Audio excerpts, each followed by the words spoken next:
17 دینار۔ ایک دن حضرت مقداد رضی اللہ عنہ ایک جنگل میں اپنی ضرورت پوری کرنے گئے۔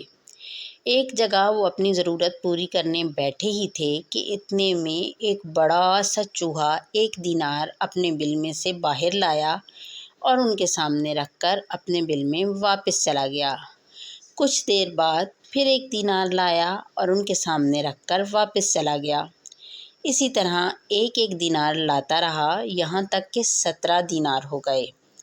حضرت مقداد رضی اللہ تعالیٰ عنہ وہ 17 دینار لے کر حضور صلی اللہ علیہ وآلہ وسلم کی خدمت میں حاضر ہوئے اور سارا واقعہ عرض کیا۔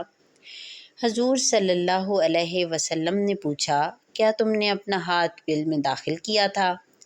حضرت مقداد رضی اللہ تعالیٰ عنہ نے عرض کی، نہیں، اس ذات کی قسم جس نے آپ صلی اللہ علیہ وسلم کو حق دے کر بھیجا۔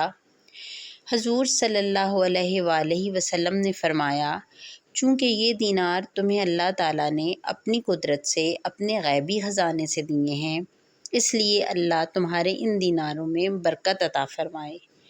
حضرت ضباء رضی اللہ تعالیٰ عنہا کہتی ہیں، اللہ نے ان دیناروں میں بہت برکت عطا فرمائی اور وہ اس وقت ختم ہوئے جب میں نے حضرت مقداد رضی اللہ تعالیٰ عنہ کے گھر میں چاندی کے درموں کی بوریاں دیکھیں۔